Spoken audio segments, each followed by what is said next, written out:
ఎడమవైపు చూస్తే రామప్ప దేవాలయానికి దారి వెళ్తుంది.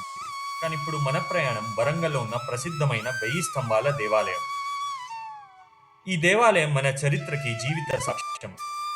ఈ దేవాలయం ని కాకతీయ రాజు రుద్రదేవ 12వ శతాబ్దంలో నిర్మించినట్టు శాసనాలు స్పష్టంగా సూచిస్తున్నాయి. ఈ ఆలయానికి ప్రాచీనమైన పేరు రుద్రేశ్వర దేవాలయం. ఇక్కడ ప్రధానమైన దేవుడు ఈశ్వరులే. కొన్ని స్థలాల పరంపర ప్రకారం వీరభద్ర స్వామి రూపంలో కూడా స్వామిది ఆరాధన జరుగుతుంది.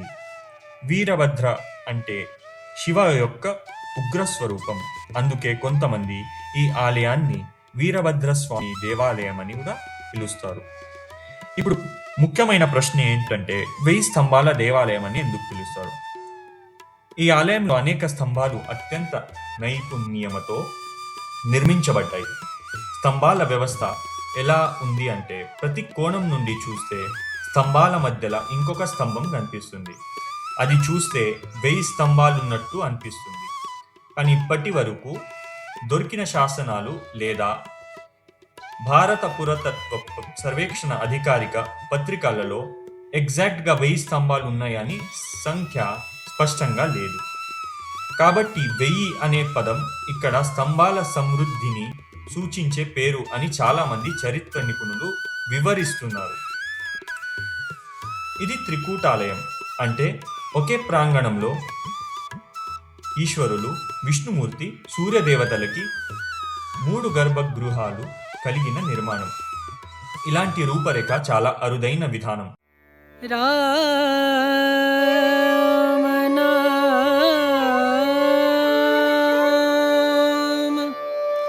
भजले राम नाम सुखधाम, भजले राम नाम सुखधाम, भजले राम नाम सुखधाम।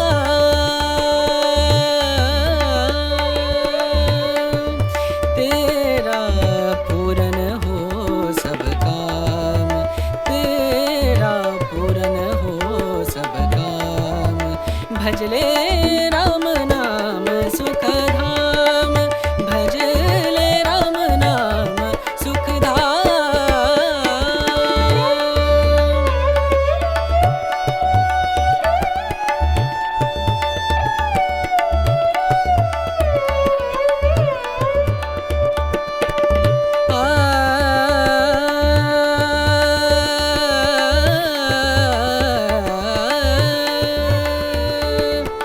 संत समागम,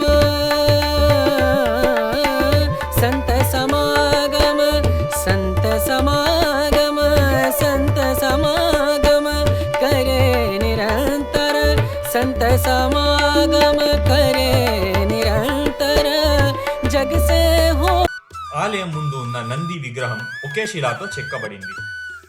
ఈ నంది శివ సన్నిధికి సరిగ్గా ఎదురుగా ఉంటుంది. కాకతీయులు ముఖ్యంగా శైవ సాంప్రదాయాన్ని అనుసరించారు అని చరిత్ర ఆధారాలు చెప్తున్నాయి. కానీ వేరే దేవతలకి కూడా సమానంగా ప్రాముఖ్యం ఇచ్చినట్టు ఈ త్రికూటాలయం రూపంలో కనిపిస్తుంది. ఈ ఆలయం ఇప్పుడు భారత పురాతత్వ సర్వేక్షణ పరీక్షణలో ఉంది. ఇప్పుడు మన ప్రయాణం భద్రకాళి అమ్మవారి దేవాలయం వైపు. ఈ ఆలయం ప్రాచీనత 7వ శతాబ్దం వరకు చేరుతుంది అని పురాతత్వ ఆధారాలు సూచిస్తున్నాయి.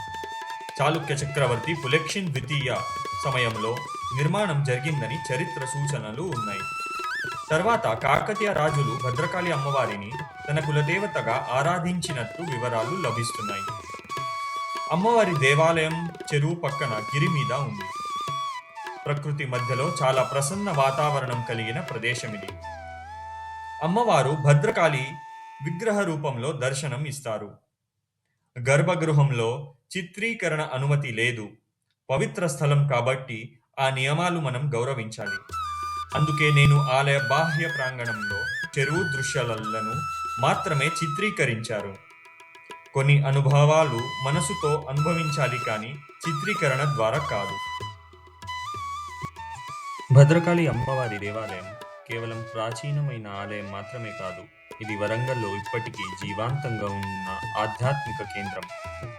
కాకతీయ కాలం నుండి ఈ ప్రదేశం అమ్మవారి మహిమతో ప్రసిద్ధి పొందింది. ఇప్పటికీ ప్రతిరోజు చాలా మంది భక్తులు ఇక్కడికి వచ్చి పూజలు చేసి తన కోరికలు చెప్తారు. భద్రకాళి అమ్మవారు చాలా సత్యం అని భక్తుల బలమైన నమ్మకం.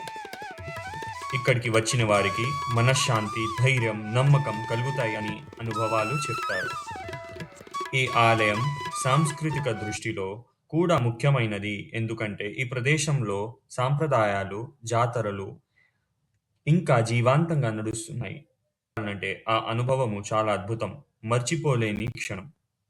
కెమెరాలో క్యాప్చర్ చేయలేకపోయినా మన హృదయంలో మాత్రం ఆ అనుభవం గట్టిగా నిలిచిపోయింది. ఆ అమ్మవారి కృపా కటాక్షం ఎప్పటికీ భక్తుల మీద ఇలాగే ఉండాలి. అందరూ చల్లగా హ్యాపీగా ఉండాలని మనస్ఫూర్తిగా కోరుకుంటున్నాను. ధన్యవాదాలు.